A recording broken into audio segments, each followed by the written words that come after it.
You lived an entire life before the age of 3. You saw things. You felt things. You experienced the world for the very first time.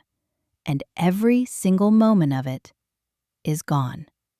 Not blurry, not faded, gone. Most people assume the answer is simple. Your brain wasn't ready yet. You were too young. But that's not quite right. Because your baby brain wasn't failing to record your life. It was recording everything. And the real reason you can't remember it is much stranger than you think.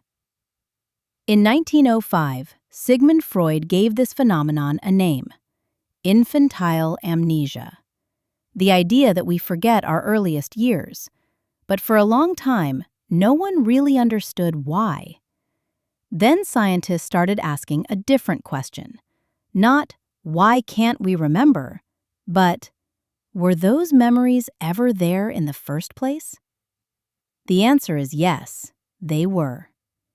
In the 1980s, a psychologist ran a simple experiment.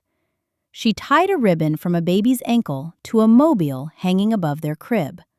When the baby kicked, the mobile moved, and the baby learned, quickly. They kicked again and again, making the world respond. Then the researchers brought the babies back days later, and something strange happened. They remembered. They started kicking immediately.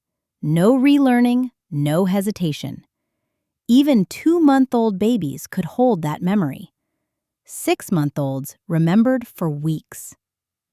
So the problem isn't that babies can't form memories. They can. But those memories don't last. By the time you grow up, they're completely erased. And for decades, scientists couldn't explain why. The first part of the answer is structural. Deep inside your brain is something called the hippocampus. It's responsible for turning experiences into memories. It takes moments: a birthday, a conversation, a walk in the rain, and turns them into something you can replay later. In adults, this system works smoothly, but in infants, it's still under construction. The connections between brain regions aren't fully built yet. Important areas are incomplete. So while a baby can form short-term memories, it struggles to store them long-term. That explains part of it, but not all of it. Because even that doesn't explain something strange. Why do those memories disappear completely? Not weaken, not fade, disappear. And this is where things get unsettling. Because in 2014, scientists discovered something that changed everything. They asked a strange question. What if the thing that builds your brain is also what destroys your memories? During your early years, your brain is growing at an incredible rate. It's creating new neurons constantly. This process is called neurogenesis, and it's essential. Without it, your brain wouldn't develop properly. But there's a cost. Every time a new neuron is added, it disrupts the connections that were already there. The same connections holding your memories. To test this, scientists ran experiments. They increased brain growth in adult animals, and something unexpected happened. They started forgetting things. Then they slowed brain growth in young animals, and those animals held on to their memories longer. The conclusion was disturbing. Your memories weren't lost because they were weak. They were lost because your brain was rewriting itself over and over again, building new pathways, destroying old ones. Your earliest experiences weren't just forgotten, they were overwritten.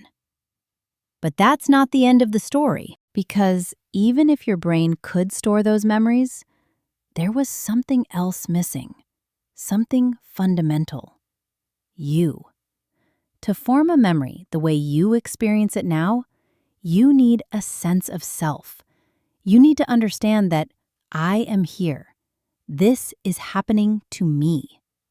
But before around age 2, that doesn't fully exist.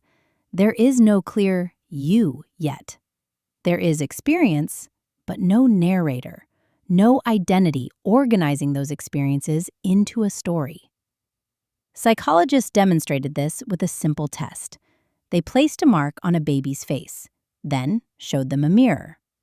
Before a certain age, the baby doesn't recognize the reflection. They think it's someone else. But after about 18 months, something changes. They touch their own face. They realize, that's me.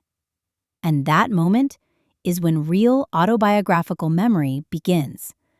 Before that, there was no stable self to attach memories to. Which leads to a strange thought. If your early brain was constantly rewriting itself, and there was no real you yet, then who lived those first years of your life? Was it you or someone else who existed in the same body but was completely different? And there's one more layer: language. Before you could speak, your experiences had no structure. They were just raw sensations, sounds, colors, feelings. But without words, there was nothing to organize them, nothing to store them as a story. Language gives memory a framework. Without it, experiences don't hold. They pass through you and disappear. And this has been tested too. In cultures where parents talk more with children, where they describe events, ask questions, tell stories, children remember earlier parts of their lives. In cultures where this happens less, memories start later. Your environment literally shapes how far back your memory goes. So what really happened to your earliest years? It wasn't just one thing. It was everything. Your brain wasn't fully built. It was growing too fast. There was no stable you, and no language to hold it all together. Every system required for memory was incomplete. So your experiences didn't stand a chance. They weren't meant to last. And here's the part most people never think about. Every person you've ever met, every human who has ever lived, has a black hole in their life. Years that existed, but can never be accessed. And the reason isn't that your brain failed. It's that your brain was doing something far more important. It was becoming you. And to do that, it had to destroy the person who came before.